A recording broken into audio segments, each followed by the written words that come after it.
సిద్దిపేట జిల్లా హుస్నాబాద్ లో లగచెర్ల రైతులపై నమోదు చేసిన అక్రమ కేసులను ఎత్తివేసి వారిని విడుదల చేయాలని డిమాండ్ చేస్తూ బీఆర్ఎస్ నాయకులు అంబేద్కర్ విగ్రహానికి వినతి పత్రం సమర్పించారు.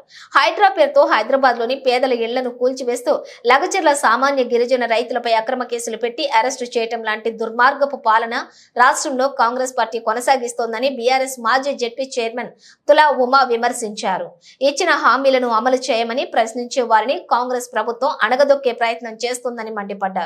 ముఖ్యమంత్రి రేవంత్ రెడ్డికి పరిపాలన చేత కావటం లేదని, రాష్ట్ర ప్రజలందరూ కూడా కాంగ్రెస్ పార్టీకి అనవసరంగా ఓటు వేశామని బాధపడుతున్నారని, ఇప్పటికైనా రాష్ట్ర ప్రభుత్వం మంచి పరిపాలన కొనసాగించాలని అన్నారు.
హైదరాబాద్ తరబడి వాళ్ళ కష్టాజీతం కొనుక్కున్నటువంటి ఇళ్లను కూల్చివేసి హైడ్రా పేరు మీద కూల్చివేయడం కానివ్వండి, మీరు ఇచ్చినటువంటి హామీలను అమలు చేయండి అంటే ఎక్కడికక్కడ అరెస్టులు చేస్తూ లాఠీచార్జ్ చేస్తూ కేసులు పెడుతూ ఇవాళ లగిచెర్ల లాంటి ఒక సామాన్య గిరిజన కుటుంబాలను అరెస్ట్ చేసి వాళ్ళ జైళ్ళలో పెట్టి బెయిల్ వేసి తీసుకొచ్చేటువంటి దుర్మార్గమైనటువంటి పరిపాలన అనేది ఈ రాష్ట్రంలో జరుగుతుంది.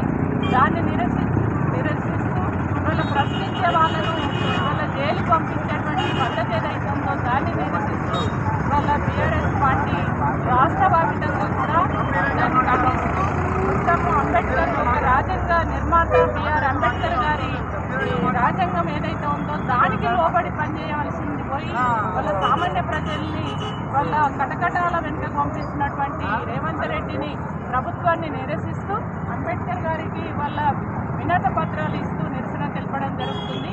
ఆ నిరసనలో ఆ భాగంగానే వాళ్ళ హుస్నాబాద్ నియోజకవర్గ కేంద్రంలో వాళ్ళ మున్సిపల్ చైర్మన్ గారి నాయకత్వంలో టీఆర్ఎస్ ఉద్యమకారులు నాయకులు పెద్ద సంఖ్యలో పాల్గొని ఇక్కడ నిరసన తెలపడం జరిగింది.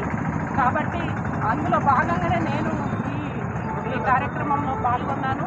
ఖచ్చితంగా రేవంత్ రెడ్డి నువ్వు కొద్దిగా జాగ్రత్తగా పరిపాలన చేస్తే మంచిది, నీకు తెలంగాణ పట్ల ప్రేమ లేదని తెలంగాణ ప్రజలందరూ ఆనాడు నువ్వు ఇచ్చినటువంటి హామీలను నమ్మి తెలంగాణ ప్రజలు ఒకసారి అవకాశం ఇస్తామని చెప్పి ఇచ్చారు. ఇప్పుడు బాధపడుతున్నారు.